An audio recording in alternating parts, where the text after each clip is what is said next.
Dan kemudian arti dari sejarah sendiri itu kan seperti dari bahasa Arab ya, yaitu sajarah atau pohon yang bercabang-cabang. Jadi semua narasi ataupun cerita ataupun penyampaian sejarah itu semuanya bisa direvisi dan berkembang terus. Ini biasanya teman-teman kalau di arkeologi itu nggak asing dengan hal-hal metafisik di sana. Nah, benda-benda kuno isinya, kerangka manusia. Itu pun juga bisa di antropologi, forensik itu juga bisa, di antropologi juga masuk itu bisa. Kemudian barang antik mbak itu, ini arsip-arsip ini tentang arsip-arsip peninggalannya. Nah, ketika di kontemporer ini harus hati-hati karena pelakunya masih ada. Jadi sejarah tentunya tidak semuanya boleh disampaikan.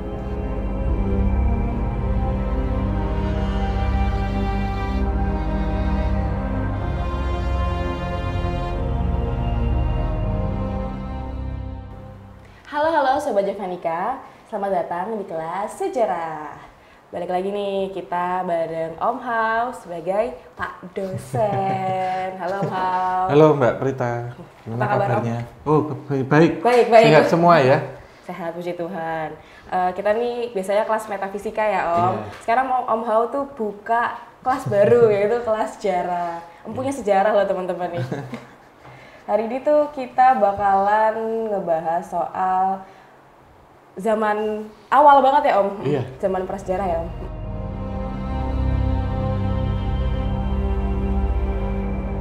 Iya, jadi nanti kita mulai ya. Kalau dulu waktu kita sekolah, itu kan pasti di bab awal itu SMP SMA ya, pasti membahas tentang sejarah itu prasejarah dulu. Kemudian masa-masa kerajaan sampai seterusnya. Pada kesempatan kali ini nanti kita akan membahas sejarah tapi ini yang umum, Mbak. Yang umum, benar. Iya, kalau di sejarah saya pusing. Oh iya, mumet ya Om kalau terlalu mendalam. Iya, mumet. Dan nanti juga bisa memberikan sedikit informasi dan juga pencerahan bahwa sejarah itu luas. Jadi tidak membahas tentang satu titik saja ataupun satu orang yang paham dengan sejarah itu tidak bisa semuanya juga, Mbak. Jadi ada bidang spesialisasinya, terutama saya juga demikian. Dan nanti kita akan membahas beberapa situs-situs juga, termasuk tempat-tempat juga dan dasar-dasar umum. Karena kalau nanti terlalu mendalam, nanti jadinya kuliah. Oh, iya, Jadi di benar. sini kita ngomongnya biasa santai aja, kita bahas tentang apa sih sejarah itu dan periode-periodenya gitu. Karena kita bermain dengan waktu nanti.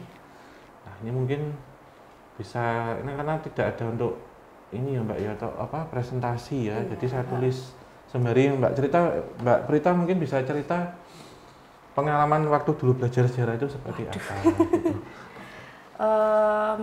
Aku kalau sejarah suka lupa sih sebenarnya Om kalau pas sekolah ya.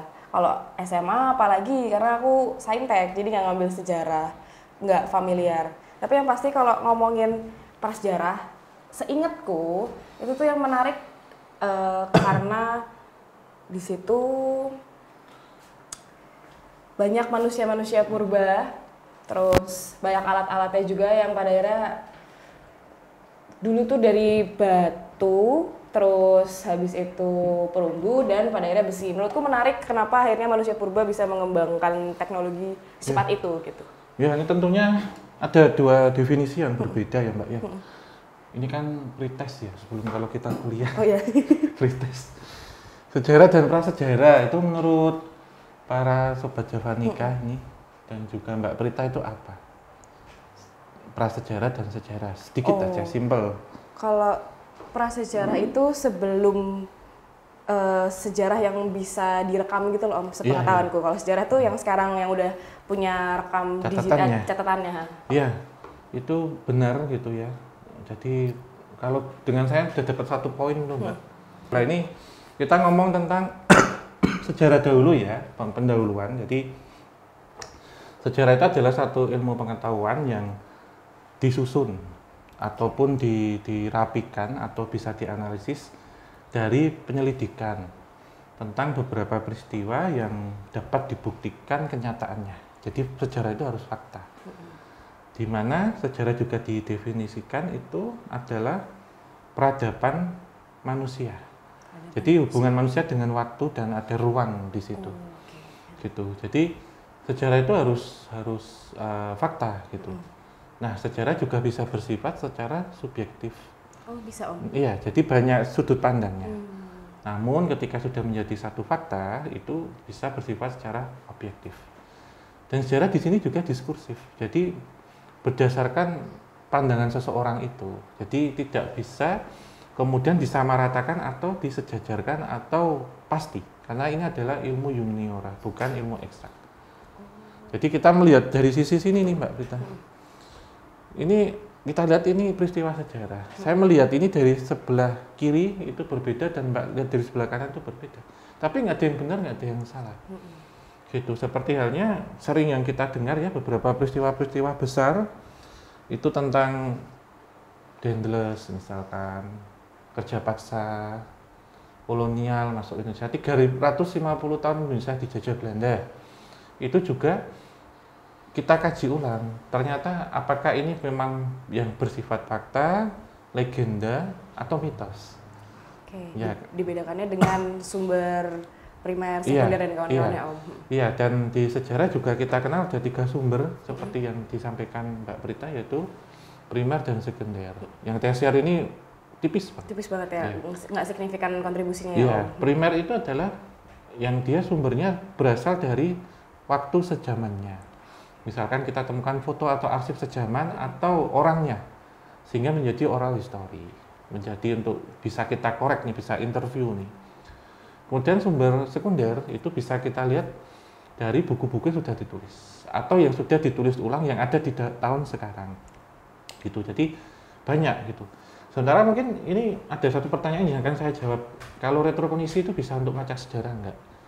Secara fakta nggak bisa. Oh, nggak bisa Om. Iya, tetapi retrokognisi di sini lebih mengacu pada merekonstruksi kembali peristiwa masa lampau yang bisa diambil dari fakta-fakta, bukti-bukti ilmiah yang empiris dari peristiwa sejarah.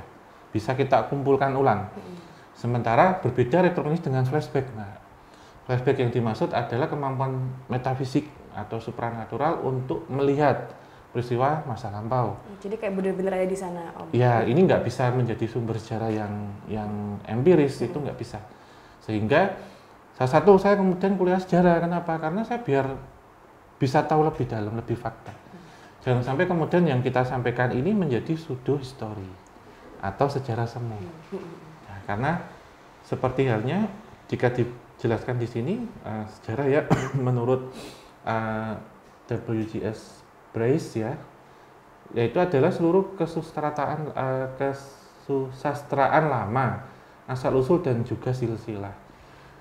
Sejarah juga mengungkap bahwa ini juga berkaitan dengan kejadian-kejadian yang benar-benar terjadi di masa lampau yang kemudian menjadi kajian ilmu pengetahuan sebagai isi ataupun cerita pembelajaran.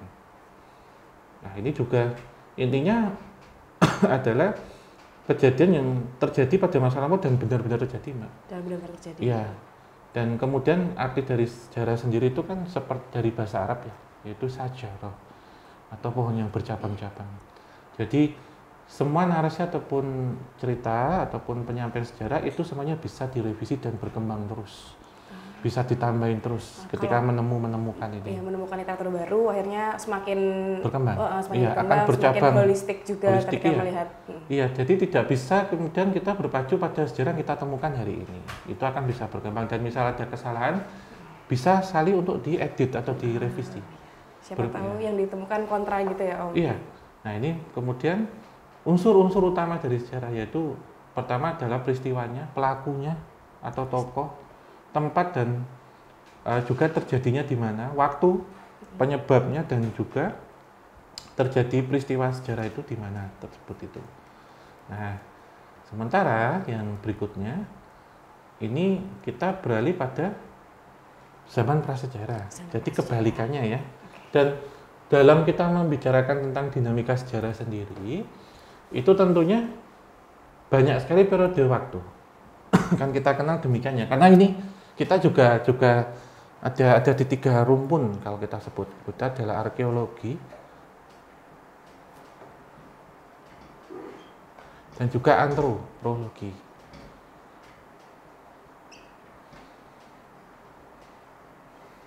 Nah, ini sebenarnya satu disiplin ilmu, Mbak. Satu kesatuan. Kalau kita sebutkan di sini. Tapi fokusnya beda aja ya? Ya, jadi sama satu rumpun ya. Jadi sejarah itu gampangannya manusia dengan waktu. Ini kita ngomong nih waktu nih. Kemudian kalau arkeologi itu peninggalan.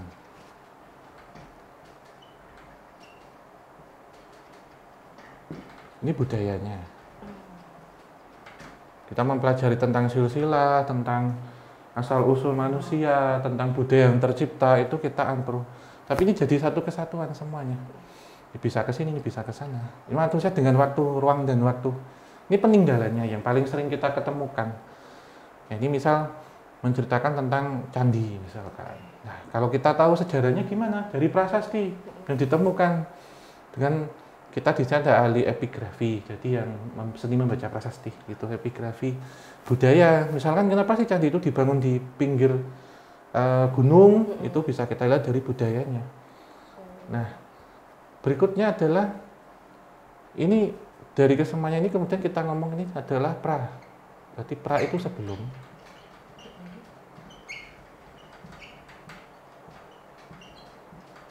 Jadi ini sebelum ditemukannya tulisan yang baku atau tulisan yang resmi ataupun juga ditemukan ditemukan bukti-bukti secara tulis, arsip, prasasti belum dikenal tulisan, manusia belum kenal sama sekali. Dan ini zaman prasaja itu merujuk pada periode waktu sebelum adanya catatan tertulis, gitu ya. Nah, ini adalah era yang mendahului sejarah tulis seperti yang kita kenal sekarang, di mana manusia dan mencakup sebagian besar masa keberadaannya. Jadi masanya itu dicakup jadi lebih mundur, lebih jauh lagi. Nah, zaman prasejarah itu biasanya dibagi menjadi beberapa periode berdasarkan perkembangan teknologi dan juga kebudayaan. Nah, ini kita ngomongkan tentang tiga ini. Kalau kita ngomong tentang sejarah itu ngomongkan tentang tiga. Nah, ini sepengetahuan saya ya, ini arkeologi itu tentunya meliputi ada prasejarah. Ini kita bicarakan. Kemudian ada juga tentang klasik. Klasik, Om? Iya, klasik atau periode. Jadi bagi menjadi 4 periode. Hindu Buddha.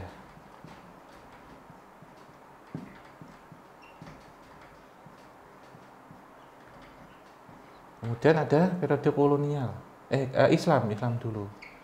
Periode Islam ini masuknya kerajaan-kerajaan bercorak Islam seperti Kesultanan Demak, Samudra Pasai, Kesultanan sekarang. Yang terakhir adalah kolonial. Nah, ini peninggalan. Kalau ini kolonial yang sering saya bahas selama ini. Jadi pabrik gula, bangunan tua Belanda, kereta api, itu yang sering saya bahas. Sering kita bahas, dan saya sendiri di bidang ilmu sejarah lebih fokus pada era kolonial. Itu di mana kolonial ini ada prakolonial, masih di baku ada kolonialnya. Iya, masih gini lagi. Waduh, baik banget. Ada prakolonial, kemudian pasca kolonial, post kolonial. Masa kolonialnya sendiri ini kalau udah masuk kuliah ilmu sejarah, pengantar sejarah ini.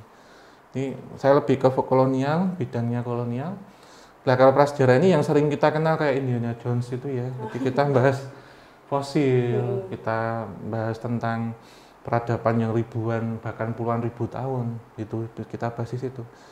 Nah, di sejarah sendiri pun juga kita kenal juga ada peristiwa-peristiwa kontemporer atau peristiwa yang sekarang atau baru-baru terjadi, itu lebih seru.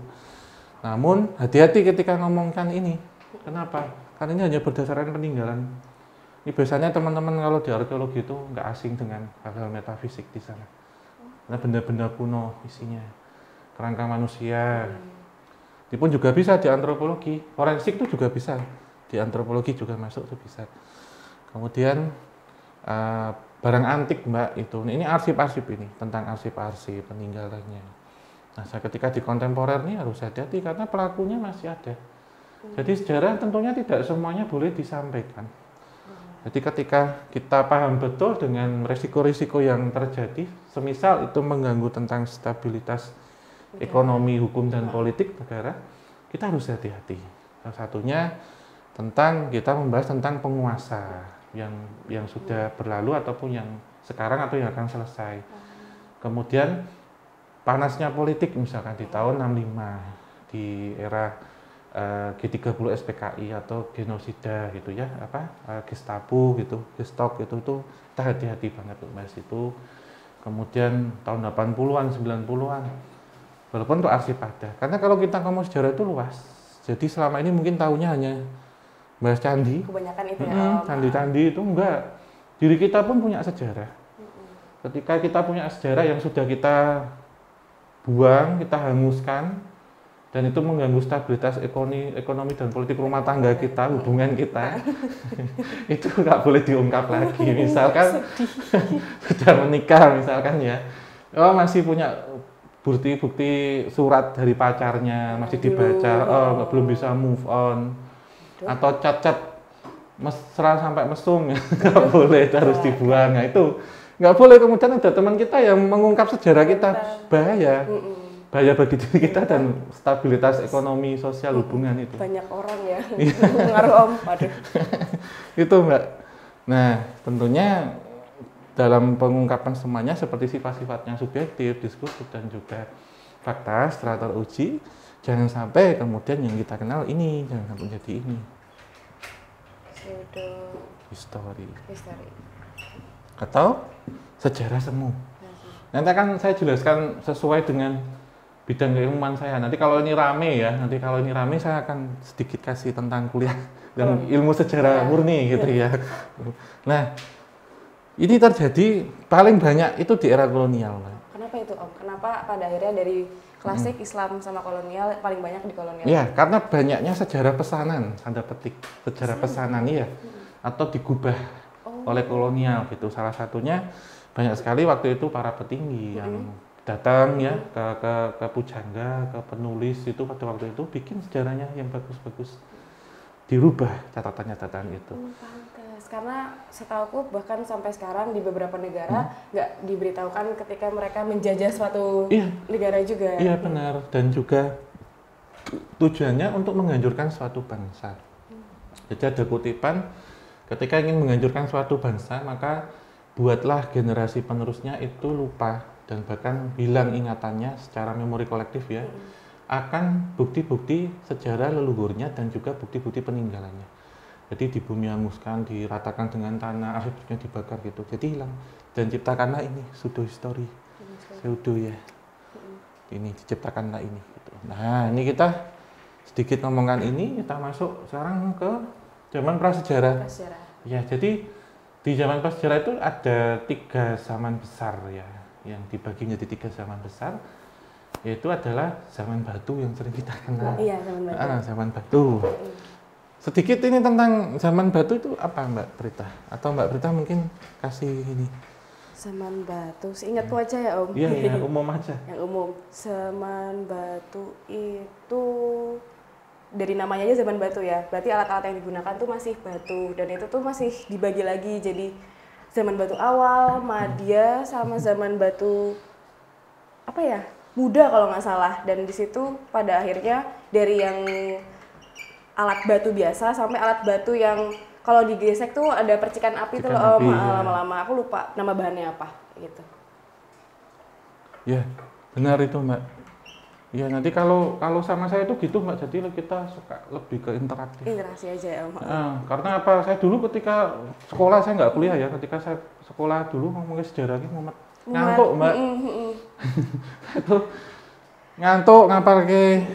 Semuanya harus disentil. Ngapal ke waktu, ngapal ke tanggal. Harus disentil dikit ingatannya biar kayak kayaknya soal ini deh gitu. Iya ngapal ke itu gitu. Kalau sekarang sekarang saya kuliah ya suruh analisis sendiri. Apa sih paradigmanya gitu. Bagi nanti kalau udah S3 beda lagi. Paleo, Meso. Terus sebentar ini saya tuh tak tulis lagi. Neo sama Megalitikum masuk nggak Om? Iya nanti tak. Megalitikum nanti ada kayaknya. Bentar, terus dulu. Ya jadi Megalitikum kan zaman batu besar ya, itu masuknya ke Neo. Ya, jadi Paleolitikum atau zaman batu tua ya, itu dimana periode ini tuh berlangsung sekitar 2,5 juta hingga 10.000 tahun yang lalu. Ya, di mana manusia tersebut ya pada waktu itu menggunakan alat dari batu yang dipahat secara kasar. Mereka hidup sebagai pemburu, peramu, mengumpulkan, tinggal di gua-gua atau di tempat pelindungan alami lainnya. Masih nomaden ya? Nomaden. Jadi ini ngapalkannya gampang, kasar, 10.000 ke atas gitu, alat-alatnya sederhana, kemudian masih nomaden, buru, ramu, dan juga di gua-gua ini atau zaman batu tua. Nah, berikutnya adalah Mesolitikum, zaman batu magia atau pertengahan. Nah, periodenya itu 10.000 hingga 5.000 tahun yang lalu atau sebelum Masehi lebih tepatnya ya. Dan ini sudah menggunakan alat yang lebih halus dan mengembangkan teknik berburu serta mengumpulkan yang lebih tertata dan canggih. Mereka mulai membangun tempat tinggal semi permanen dan mendomestikasi beberapa hewan. Jadi mulai ada punya pet, hewan peliharaan. Dan juga ini Mbak, udah melihara hewan lah, mungkin kalau sekarang ada sapi, kambing gitu ya. Tapi hewan peliharaannya itu malah digunakan untuk makan atau malah buat berburu juga Om sebenarnya? Ada yang buat makan dan berburu ya, ada berburu. Nah, berikutnya adalah Neolitikum. Ini terjadi di 5.000 hingga 2.000 tahun sebelum Masehi atau manusia mulai bertani, mengolah tanah dan berbentuk masyarakat yang menetap. Mereka juga bisa menciptakan alat-alat itu dari batu yang tapi sudah lebih halus dan mulai membuat tembikar atau gerabah. Pertanian juga berkembang di desa-desa masyarakat yang lebih kompleks. Mereka sudah mengenal hampir sama dengan kita ya. Nah, berikutnya adalah zaman perunggu. Ya. Nah, kalau kita ngomong tentang megalitikum ada di masa ini, Mbak. Jadi zaman batu besar di mana sudah menggunakan itu untuk aksen-aksen bangunan, pertanian menata. Dan nanti salah satu yang akan kita bahas yaitu situs megalitikum Gunung Padang. Gunung Padang. Ya, awal tahun saya sempat ke sana, nanti ada beberapa pengalaman yang bisa saya ceritakan. Asik. Ya. Kenapa namanya megalitikum juga karena mega besar, zaman batu besar. Besar batu. Nah, zaman perunggu. Zaman perunggu ini di 3.300 hingga 1.200. Ya. Nah, manusia kemudian menciptakan alat-alat dari senjata perunggu, yaitu campuran tembaga dan timah. Pertanian, perdagangan, teknologi berkembang pesat pada zaman itu. Banyak peradaban besar mulai muncul. Salah satunya adalah Mesir kuno, Mesopotamia, dan juga peradaban lembah Indus. Nah, ini juga ditandai dengan bangunan-bangunan yang sudah rapi, tertata, sudah semi permanen, ada juga yang sudah permanen, dan kita kenal salah satunya tadi itu Gunung Padang nih. Iya. Berikutnya adalah terakhir zaman besi.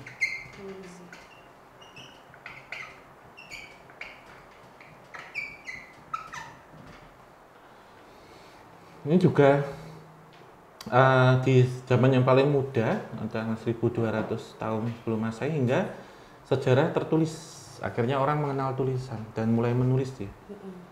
Nah, ini menggunakan bahan-bahannya itu untuk mulai dari besi ya Mbak ya. Jadi untuk alat senjata yang lebih kuat dan tahan hama. Terus zaman batu itu juga mereka menggunakan kampak, mata tombak, itu juga menggunakan dari batu yang mereka tata gitu. Nah, ini kemudian di era ini berkembang dan munculnya kota-kota besar dan kerajaan-kerajaan yang besar. Nah, penulisan mulai digunakan untuk mencatat sejarah, administrasi, dan kebudayaan. Jadi mulai dari ini kemudian beralih ke masa sejarah. Ya, masuk ke masa sejarah gitu. Sebacaku waktu itu kalau tulisan-tulisan sebenarnya udah dari zaman perunggu itu ya Om, cuman enggak yang digunakan secara universal gitu. Pada akhirnya di zaman besi ini yang udah digunakan secara masif ya. Iya, seperti halnya kita kenal ya kalau di era ini ya kita ambil di sini itu. Mungkin sudah masuk di masa Mesir kuno yang bisa kita ambil. Ini kita ambilkan beberapa contoh. Lalu yang menjadi pertanyaan, Om, itu manusia zaman dulu itu tinggi sepohon kelapa gitu? Oh, tapi beneran? Enggak, enggak. Manusia juga ukurannya sudah ukuran kita. Oh ya, dia bener udah Homo sapiens ya? Iya. Bahkan mungkin orang yang setinggi 2,5 meter itu ada, tapi tidak semuanya seperti itu. Jadi nggak ada manusia yang setinggi 7 meter, 10 meter, nggak ada di masa itu. Ya walau alam jika itu dikajikan dengan agama tentunya berbeda. Gitu ya. Karena Om sejarah dari peninggalan kita bisa tahu budaya, dan dari budayanya tahu kenapa peninggalan ditaruh situ, kenapa Iya, ini saling mempengaruhi. Mengaruhi ya. Jadi kalau kita membicarakan tentang ini ya, jadi kita tahu tentang tiga-tiganya ini. Kemudian suatu situs, misal kita sebut situs, entah itu berupa rumah peninggalan atau apa, perlu dikaji untuk ditetapkan sebagai cagar budaya.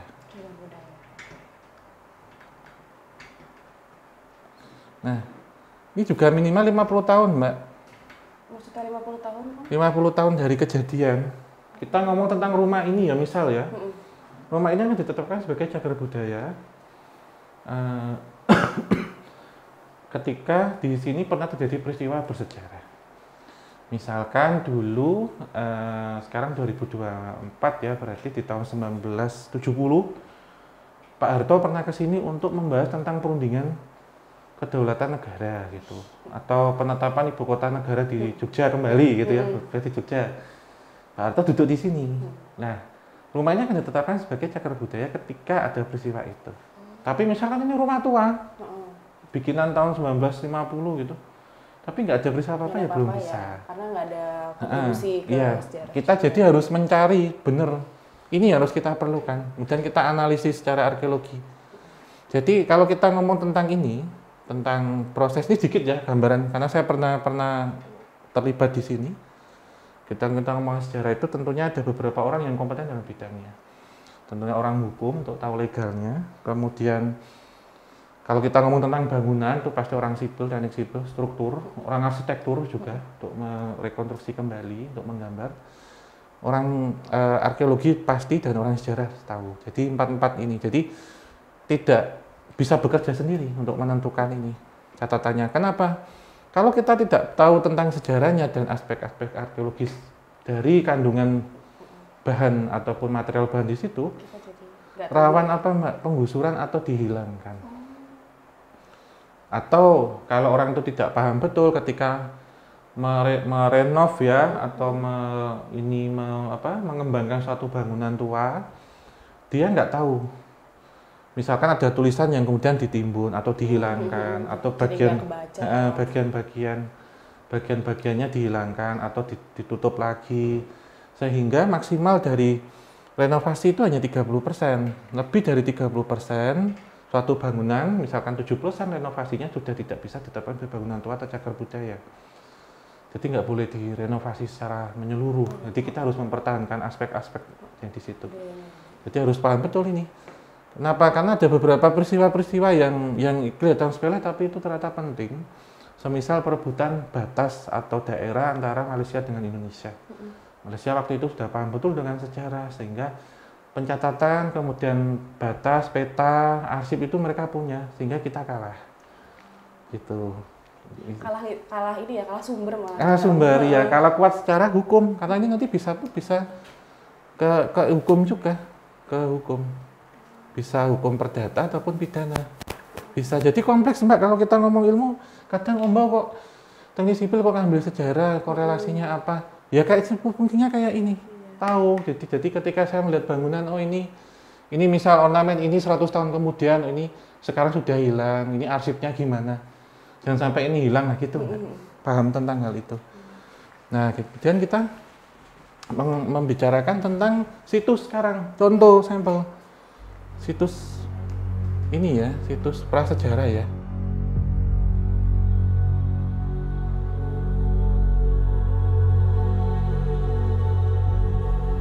Nah, ini inspirasi waktu saya ngasih nama Javanica. Oh, Javanicus. Iya, jadi bukan kita ini ya, tapi Javanica ini, di Javanica itu manusia di Jawa sebenarnya.